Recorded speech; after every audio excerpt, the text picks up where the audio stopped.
All right, so with our handsome Mr. W, I wanted to do a little bit with just some of the agility equipment. So remember, there are a lot of really great venues that you might find beneficial for a lot of our beauties. So I'm not saying everybody has to get involved in dog sports. Ready? Um, but a lot of times, what can be nice, and he's like, I'll go around. So don't worry, we haven't tried this yet. So this is all very new to him. So if sometimes things are a little bit unsure, a little bit surprising, just like I did earlier for Mr. T when he was working with some of the novelty last time, you may find that getting your puppy just comfortable in the environment and just doing a few easy skills in and around it to be a good start. So with Mr. W, ready? Winston, he's like, yeah, we should definitely go around. A little spooky. He's like, I don't know how I feel about it. So maybe what we'll do is we'll do a little find it. I'm gonna make it a little bit shorter so it doesn't have to be so challenging. How's that? Because I know you're a smaller gentleman, though he's very agile. So don't let him fool you. Ready? We'll do a little find it right here. So dog sports could be a really great venue. So even if you're not doing it competitively or to win titles, it can be a nice venue. So there's canine nose work is a great option, rally, agility. Excuse me. Also, some folks like to really get involved with dock diving. A lot of it also could be as simple as tricks training. So tricks would be, for example, you can also check out the AKC website, and you could actually get a tricks title, like a novice, which again is like where you're starting, and you just would have to, out of like, I think there's like 20 or 15 skills you can pick through. You can actually, I believe now, videotape your practice with your beauties and show those skills. And as long as I think you can perform about 10 of those lovely options from their list, you could get your novice tricks title. So a lot of times, adding in some novelty, throwing in some trick training can be a great way to build in some comfort or novelty into your babe. He's like, Leah, I don't know how I feel about any of this. Ready? I might try a little bit. He's like, I don't know yet. You'll find it. Ready? Find it. He's like, this is very challenging. Good job. Ready? Nice. Ready? He's like, around. He's a brilliant boy. So don't worry if sometimes when you're attempting something, so this is his first adventure with novelty out here. So sometimes it may not go exactly as you think. I thought for sure he was going to be, feeling pretty comfortable, but sometimes there we go. Novelty takes a little bit of time to get in the groove with. So don't rush it. So I know for us, we want, as I mentioned prior, instant gratification. Yes, what a smart boy. So you may have to start off easy peasy. Ready, Winston? Nice, good job, and build from there. So if your babe ever is, again, giving you a hard time, they're more than likely having a hard time. So don't rush things, don't force, because you can see his little body language. Ready, Winston? Find it. Is a little bit rigid. He's a little bit unsure. So I'm just going to lower this one as well so it's not quite as difficult for this handsome guy. And we'll see if he wants to try it. Ready, Winston? He's thinking about it. Ready? Ready? Find it. Good job. So you could even do some easy peasy fun things in and around the home. So you could make obstacle courses. You could also, I do have my confidence building class, which is, for example, ready, find it, where your babe would be working through some of this gear. There's also gonna be different textures and sort of items on the floor, different things that sort of teeter or can move a little bit. Others that make crinkly sounds. And then on the speakers or the sound system, we also typically connect to our phone, and then we would end up playing just audio that could be novel. So sometimes it could be like at a very low volume, geese, or maybe there's a train or there's a truck. So if some of the babes are a little bit more unsure about novel sounds, while they're having fun practicing some agility equipment and some other things like snuffle mats and exploration, you can then start to build up their comfort with those novel sights, sounds, and textures. So I think the confidence building class that I just added to the schedule, maybe I think it's got one more spot available. Ready, Winston? Yeah, nice job.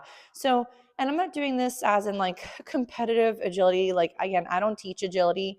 So it is one of those things where if you are looking to learn more, you can reach out to me and I can definitely send you along to different folks. For me, I just like to use some equipment for like novelty's sake and yeah, and building comfort and confidence in a dog or a puppy. So it's never to the point where we're doing this competitively right now. So this is more just for the fun of it. You do want to make sure, even if you're doing agility for fun, that you're not forcing or potentially injuring the dog. So there are moments where if you don't know what you're doing and you have your dog go on a piece of equipment and they fall off or they get injured, that's going to stick with your beauty physically and mentally. So I would highly recommend to, even if you're doing like agility for fun, is to make sure the instructor, knows what they're rocking. So very nice job.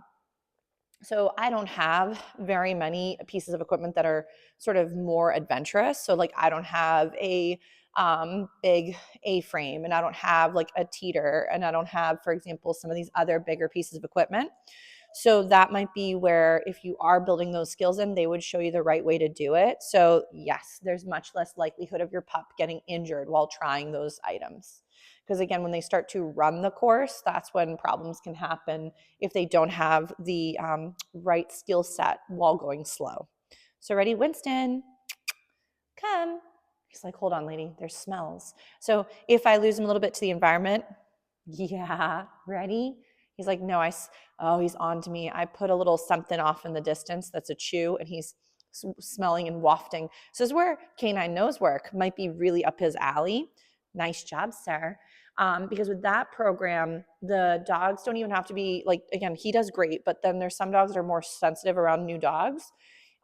Reactive dogs do an immensely great job in canine nose work because of the fact that each dog and handler have their own turn to do the search. So it's not like your typical classrooms where you are in a classroom setting with multiple people and dogs and families. And for some puppies, ready? That can be too challenging. Nice job, sir. Ready? Good job. So I do find that if you are going to be doing some jumps, is to toss the food is easier for them because it creates more of an ability to move through the equipment. If you're sort of holding it and they're trying to jump with you, it seems a little bit more awkward. You do want to be careful if you're using leashes, if they were to knock something over, get caught on it, and that could startle them. So I find that if you have an indoor space, you could easily get an old dowel. You could use chairs.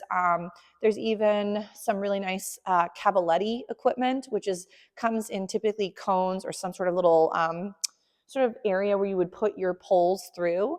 And that allows your babe to practice lifting their legs. And it can be really great for conditioning, but also hind end and front end awareness. Winston, come. So that could be another great venue for more mental and physical when like the weather starts to get a bit cruddy and nobody either wants to go out in the cold, or it's too slippery, or it gets dark at like 4 o'clock. So, and we miss out on that outdoor time. Ready, Winston? Come. Nice. What a brilliant boy. But you can see that his response is a little bit slower because he is starting to get really tired. Nice. Ready? Find it. I know that one bounced. Ready? Find it. Good job. So again, I'm not really applying a cue to any of this. I'm just having him try something new and then feel safe in trying the novelty. What a good job. But definitely some of the sports that I'd recommend to check out. Again, you could look into agility. You could look into, for example, canine nose work. You may find another great one is what's called barn hunt. So it is not actually hunting. So it used to be like Jack Russells and other friends that normally were ratters, and they would normally do their job of making sure there's no vermin within the fields, within the farm, and making sure like grains and things were protected from, them trying to come in and grab them. So barn hunt is now done in a controlled sort of setup where there is a rodent normally in a container, and the rodent can't come out and vice versa, so no one gets harmed. And the rodent is very used to practicing with distractions around them. So when the dogs are searching within the barn, there are hay bales, and the dogs have to search a course. Oh, Mr. Z says he's going to sing me a song. So they have to search a course, and they have to try to, within a timed scenario, find the hide, which is the rodent in the container. So barn hunt, you can win titles, and it's typically a timed situation. So your pup, ready? Oh, don't worry. He's like, oh my gosh, I jumped into it. So sometimes there could be moments where something wiggles. No worries. Good job. You can go check it out. Nice. So I might feed around the item and then away from it too. But we might even try with the item down and just have him practice going it flat. Now a heat came on, which that could be a little spooky too. Nice job, sir. So, but if you ever have a moment where your pup does get startled by something, try to go back to either the environment or the setup where he was doing well, or go into skills that bring him comfort or joy to help him sort of bounce back. Oh, ready, find it, from the scary thing. Oh, an itch. So, but barn hunt could be another great venue for just another outlet. And you can title in that, and it's really fun. And you can get your boy to practice searching for a particular item, and that one is obviously the rodent. So good job, sir. So, but maybe for Mr. Hanson, we'll give him a little breather. He's getting kind of tired. He did a really nice job working through some of these new items because in the beginning, you saw he was very hesitant, and now he's kind of walking over it or jumping over it very nicely. So whenever you're trying something novel, make sure to go at your puppy's rate so we're not assuming he's going to do great and then rush him anyway. Good job, W. Mr. W, ready? We'll do a little find it. So with Mr. Winston, keep rocking and rolling. I know next week is going to be their last session. I do have another round, and no pressure to do so, but I do have another round that's starting after the holidays in January. I believe there's one more spot available. There is the confidence building class, though, that I did mention. That might be a fun one for you guys. That one is going to be on Thursday evenings at 6, and I want to say it's sometime early January, like the first week of January, I think. But it is on the website, so you can take a peek, see over the schedule, and see what might fit your availability too. But we'll give Mr. W a little breather, give him a little break. He did such a good job. Ready? We'll do one more. Brilliant boy. And we'll give him a little rest.